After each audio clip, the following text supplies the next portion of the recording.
I learned an enormous amount from the Range Rover design team, and I'd like to think that maybe they learnt something from my way of working. Victoria, of course, has a very good understanding of luxury. She's owned a lot of Range Rovers, and the interesting thing for us was the fact that she, with her husband, has taken those vehicles and done their own personalisation on them.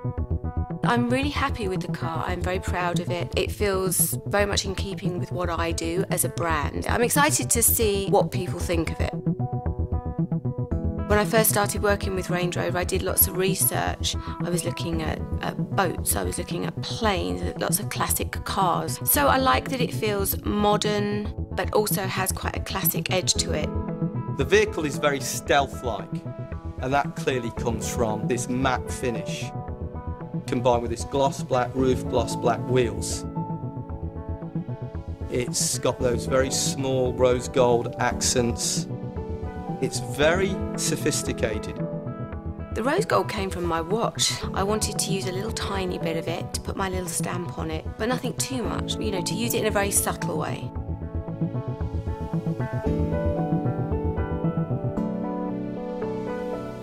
I love the colour of the leather that we've used on the inside of the car as well. You know, stitching detail is something that I'm very much known for in my design work. And I just asked Range Rover for all the different options that there were, and they came up with the baseball stitch.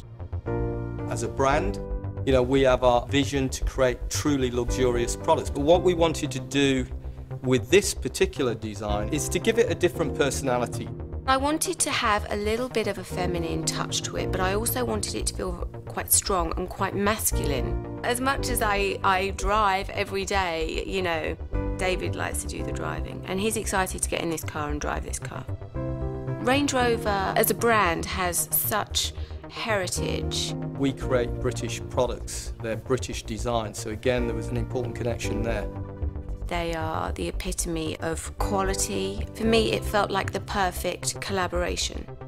What we've done with this particular special edition creates a really distinctive and unique collaboration between Victoria and our design organisation.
Away we go.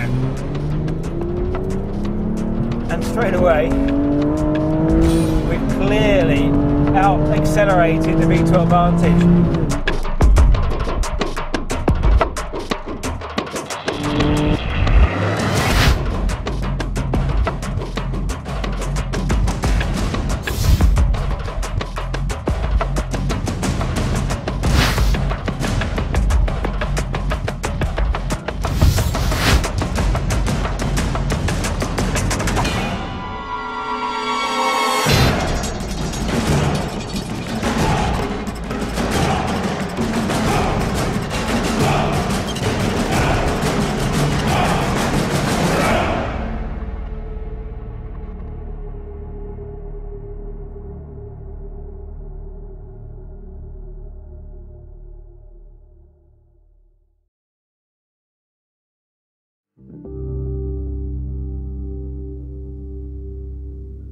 We are in the process of creating a whole new generation of vehicles.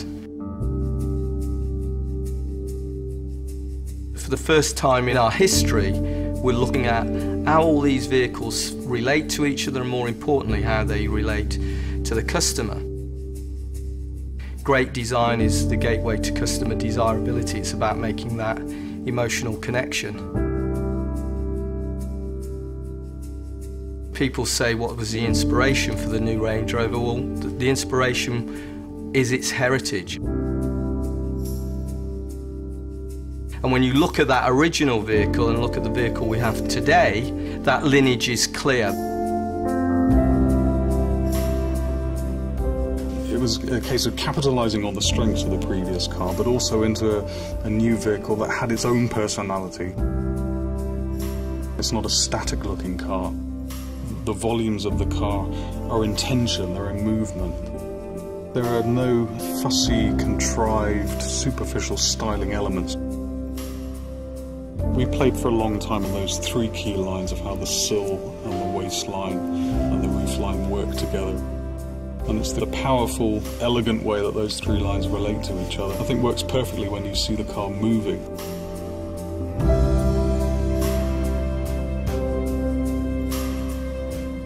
When you go to the interior, you open the door and you look into it. It is unmistakably a Range Rover. Those classic elements are there, the strong horizontal emphasis of the main fascia moulding intersected by this vertical console. There's far less switches than the current vehicle. You soon start to see that this is a true luxury experience. The new Range Rover's leather is sourced from a company called Jaguar in Scotland. They're the only leather supplier in the world that produces low-carbon leather. We have semi-aniline leather on our seats, very soft, very supple to hand. Veneering is a very traditional process. All of our wood is from sustainable forests. We still have traditional craftsmen that have been doing the job all of their lives. But we're using that now in combination with new processes.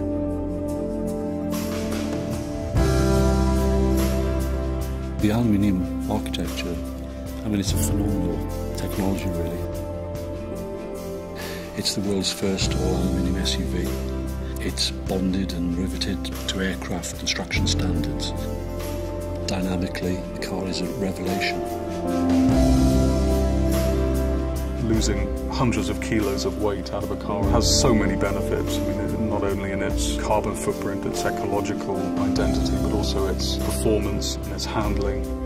The fact that it makes the car a whole lot more agile, more manoeuvrable, more capable. There's less mass to haul uphill. There are benefits from almost every aspect of the design.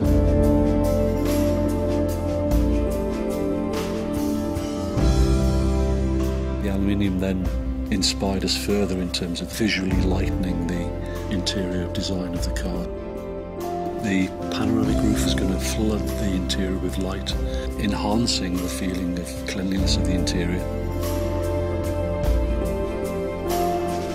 I'm really pleased with the way that the design has evolved but still maintained that very clear Range Rover-ness. That's the best bit, I think.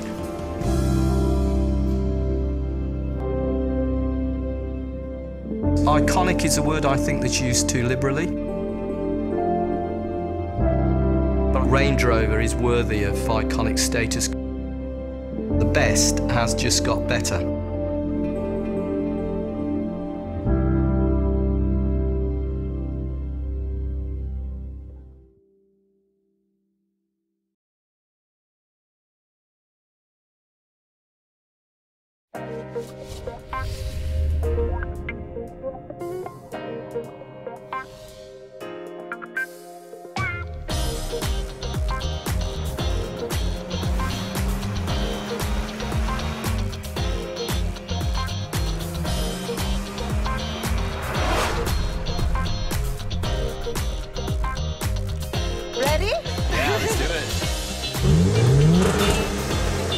I love the way she sings. Excited to have a professional driver drive me around, haul me around today. I'm not a professional. I just love to drive. What's your first impression of this when you came out and saw it? I absolutely love the way this car looks. And I heard the engine roar. Did you hear it? There we go. A huge campaign push for Jaguar has been alive. They're saying it's alive for this experience. Everything is so on the money. I think the design is so up-to-date and still so classy. It's smooth and it's sexy and it's sophisticated. It's a beautiful piece of art.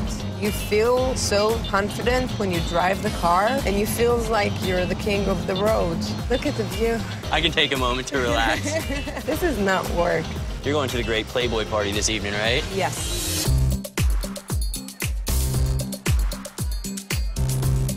Wow, getting better and better.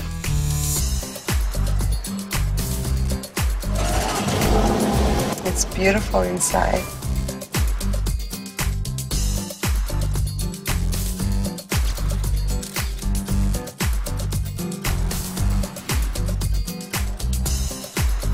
My name is Algadot and I'm here tonight at Jaguar's and Playboy party, celebrating their performance vehicles. I really enjoyed driving the F-Type today. For me as a woman, car is an accessory, and I really feel that the F-Type is like the newest diamond a girl can have. I really, really enjoyed it.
The new Aston Martin Vanquish is everything we know expressed in one exceptional car.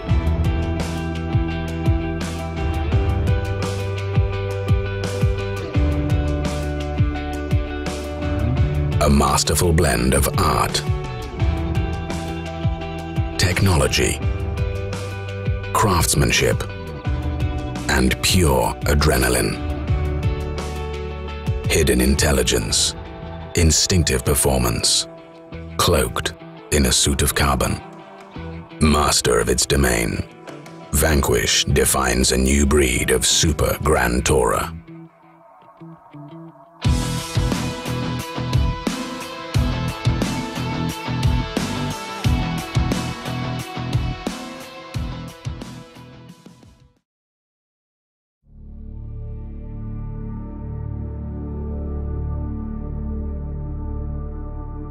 My name's Matt Jones. I'm a Spitfire pilot here at Goodwood.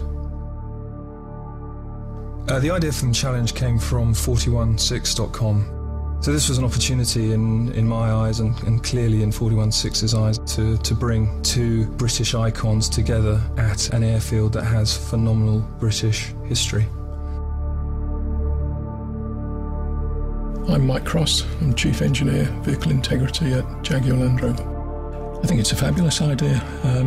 To my knowledge, nobody's ever raced a car against an aeroplane off-road, and it's certainly a first for me, so I'm really excited.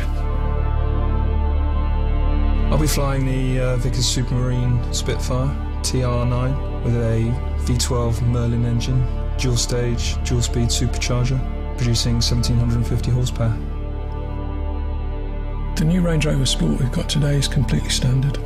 It's a V8 with a supercharged engine, so 510 horsepower. Wheels and tyres are completely standard, so the car's not modified at all.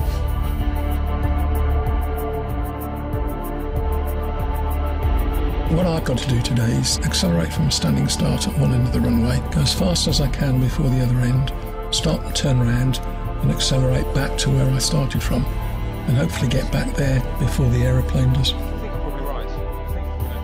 I think Mike's expectations are for me to just turn as tightly as I possibly can to get back to the runway. I'm not 100% sure quite what I'm going to do yet. I've got a few ideas, and as we get closer to the start of the race, I'll make that decision. But I might have something up my sleeve. Hi guys, Mike, hi. Well, I'm here as the clerk of the course today, I guess. I'm here to make sure you know the route and you know the objectives. To win. Absolutely. So all the very best of luck for this fantastic 416 challenge today at Goodwood.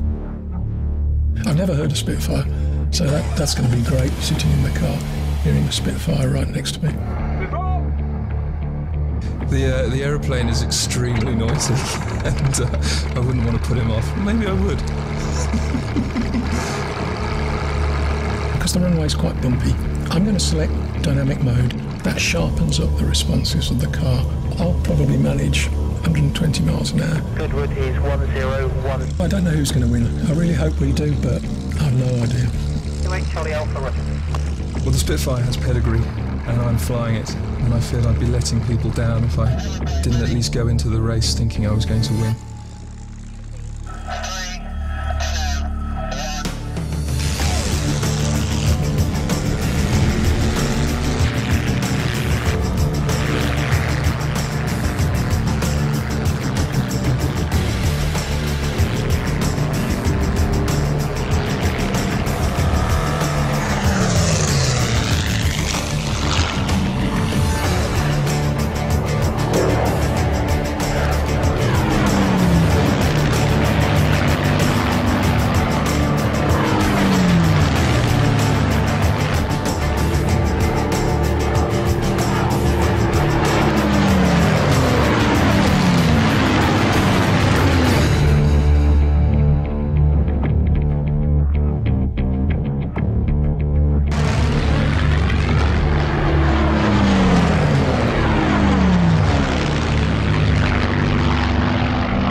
Best of three. Okay. Tomorrow morning? Tomorrow morning.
Well, crossing America these days is all about freeways and fast food.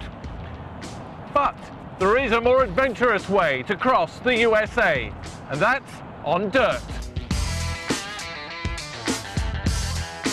It's the most developed country on the planet, but America is still crisscrossed by a network of farm road, logging tracks and mountain trails. Our aim, to get as far as possible between the Atlantic and the Pacific without driving on paved roads. 300 miles near the East Coast is no-go, but from North Carolina to Oregon, motorcycles have made the crossing on what's called the Trans-America Trail. Never, though, we believe, as a proper vehicle. To attempt the month-long journey, we have Land Rover's LR4. There's almost no country on the planet which Land Rover have not explored. For this trip, the LR4 is stock, with a few key dealer extras added for the remotest, toughest sections. From the start at Asheville in North Carolina, the Smoky Mountains and the back roads of Tennessee are our warm-up act. Then it's into the Deep South, where the idea for the Trans-America Trail was conceived. I had a dual sport bike, and I did not want to ride on the interstate. I did not want to ride on U.S. highways, so I said, I'm gonna go out in the outback and find some gravel roads and make me a little loop. So I finished Mississippi, I got to Arkansas, and I said, hey, this is pretty good. I just kept on going until I got to the Pacific Ocean. Our pathfinder is veteran adventurer Tom T.C. Collins. From Madagascar to Montana, he's taken Land Rovers places where few other wheeled vehicles can go. His greatest task will be marrying Sam's maps with satellite navigation. This trip is not just about mud and maps. Going off the beaten track is the way to see less discovered parts of America. On our trail is Clarksdale, home of the Mississippi Delta Blues, and home to film star and blues club owner Morgan Freeman. And we would say, I've never been to Mississippi. I said, well, you should come. Blues started out in cotton fields, and people working in those cotton fields, they would sing. We call it field holler. We would see people in Clarksdale, tourists, and the universal question generally was, where can we hear some blues? So that's when we decided to build a blues club. Now, this is the original Delta Blues.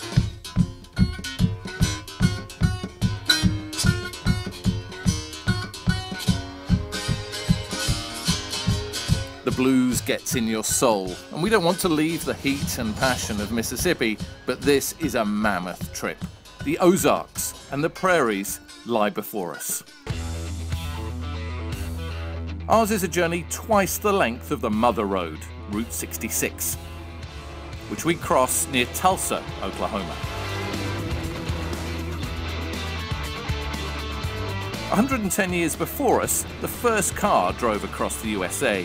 It took Messrs. Jackson and Crocker 63 days. On dirt, of course. But I feel more of a symmetry with the pioneers and stagecoaches who opened up the West. The mighty Mississippi feels a world away. The natural barrier to our progress now is the towering Rocky Mountains. It's TC's home state. Good thing he knows the way. But one wheel wrong and you're flying, not driving.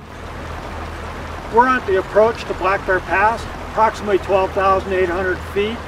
It's a pass that is terrifying to a lot of people. Huge drop-offs, K-turns on switchbacks with 1,000-foot drop-off.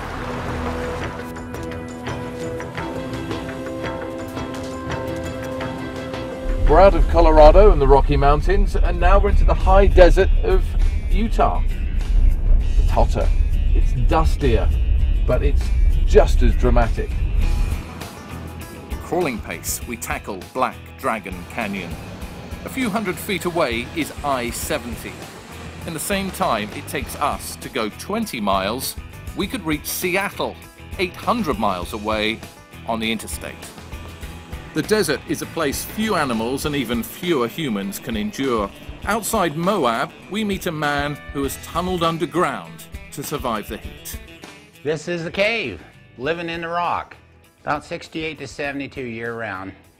Doesn't matter what's going on outside. Plus, the other thing is there is no maintenance on this house and the roof don't leak.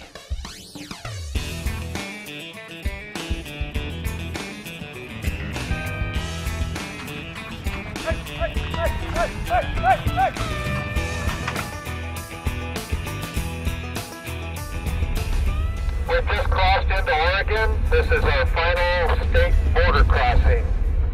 It's our last state, and one we have in common with pioneers and the pioneering motorists of 1903. But we're not out of the woods yet. Fallen trees block our trail, but there is worse still to come. The forest is ablaze and the Trans-America Trail is in its path. The Pacific is no more than 50 miles away, but our exit to the ocean and trail end is an inferno. All those pink areas, those are the fires that are immediately on our route. It adds a day of extra driving and dozens of miles of double backing to cover off the trail foot by foot, before breaking out onto the prehistoric beach near Port Orford in Oregon. We can go no further. Ahead is the Pacific Ocean. We are 4,375 miles from our start, and the same distance ahead is Tokyo, Japan.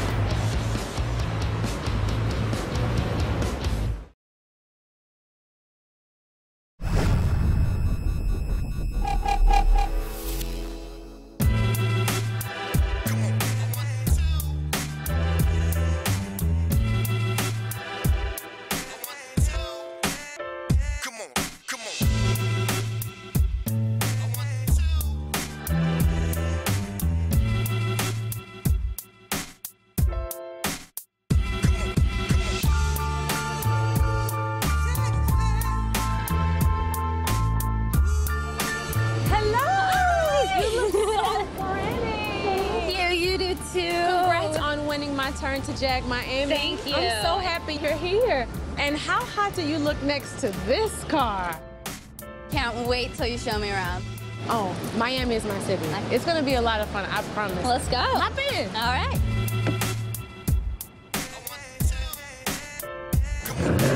Wow. Sounds amazing.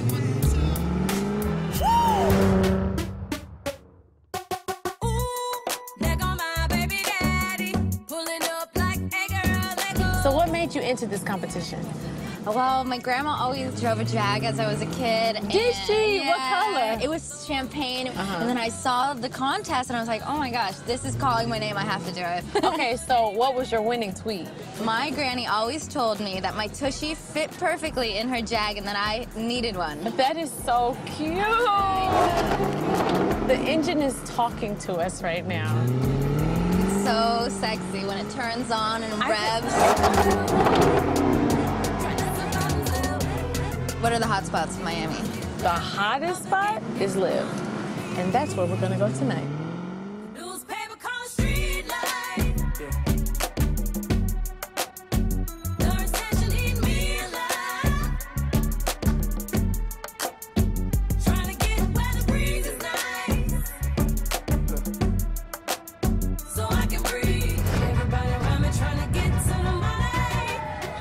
All these people are so crazy. Hey! No way. So I had my experience. What does it feel like for you? Oh my God, I love it. I love the way it sounds. I mean, and I just feel so beautiful driving it. Like everyone's like looking really at sassy? me. Yeah, I feel good. The car has got an attitude before you even get in it. It's so sassy. You're right. So like in demand.